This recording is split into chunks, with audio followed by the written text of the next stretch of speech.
महाशिवरात्र अवसर में पुरुषोत्तमपुर अंचल विभिन्न शैवपीठ मानक हजार हजार भक्त सका उपवास रही क्षीर बेलपत्र धूप दीप सह पैड़ नड़िया आनी प्रभु पाखे पूजा अर्चना करते। पुरुषोत्तमपुर अंचल कपिलेश्वर मंदिर अन्यतम। किंवदंती अनुसार आज को प्राय 1200 वर्षर ऊर्ध्व एवं यह मंदिर को पुरुषोत्तम देव कांची अभियान रे बाहरी सेतबेले सही मंदिर रे विश्राम करने को रही। एही मंदिर रे भक्त मानक सुविधा पाई पुलिस प्रशासन तरफ लंबा धाड़ी करी दर्शन करिवार देखा मिलता। एही मंदिर बेढ़ारे मंदिर तरफ भक्तों मनोरंजन पाई नाटक परिवेषण करा जहाँकि भक्तों को रात्र उजागर रहिबारे खूब साहाय्य करथिला। सेहीपरि प्रभु तुम्बेश्वर मंदिर रे भी सकाळु हजार हजार भक्त दर्शन लगी धाड़ी बांधी ठिया होइतिबार देखा मिलता। पुरुषोत्तमपुर तहसीलदार निजे मंदिर सभापति रही जेपरी भक्तों को कौन असुविधा नहेब से पानी समस्या ठूर आरंभ कर आलोकीकरण पर्यंत समस्त सुविधा करा। पूर्व निर्धारित समय अनुसार मंदिर महादीप उठा जाइतिला। भक्तों उजागर निमंते नाच कीर्तन लगा जाइतिला और ताहाको दर्शक बहुत श्रृंखलित सहकारी उपभोग करथिले।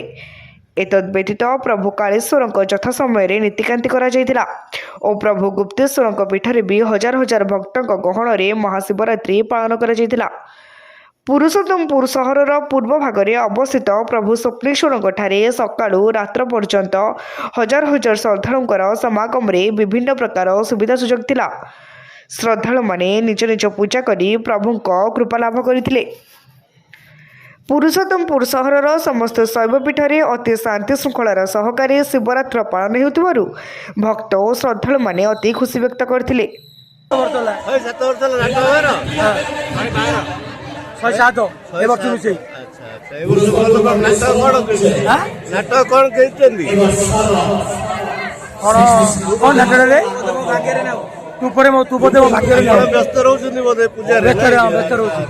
दीप दीपक भी लगी 12 उठियो महादीप 3:15 हरिहर भेट केते वर्ष होला मंदिर केते वर्ष हलाणी के करथिला 1200 ख्रीष्टाब्द तमरा कथा के करथिले से पूर्व किसी बन नाही महाराज सुंदर महाराज मंदिर प्रतिष्ठा करथिले तार पूर्वरु 500 वर्ष पूर्व कपिलेश्वर अछंती कपिलेन्द्र देव करथिले के कोइ पर अच्छा अच्छा आपण नॉलेज जति अछि पुरुषोत्तम देव महाराज आपण नांडा मंदिर भक्ता नांडा हां आपण मोना होती सीता पंडित सिद्धार्थ कुमार दास पुरुषोत्तम ना आपणर हां पुरुषोत्तम धन्यवाद।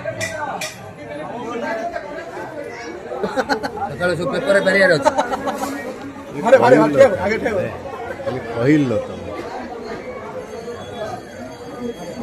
सेवा कर ठीक रे सेवा चलछि महाप्रभु वो फोटो आउति ना सत जगह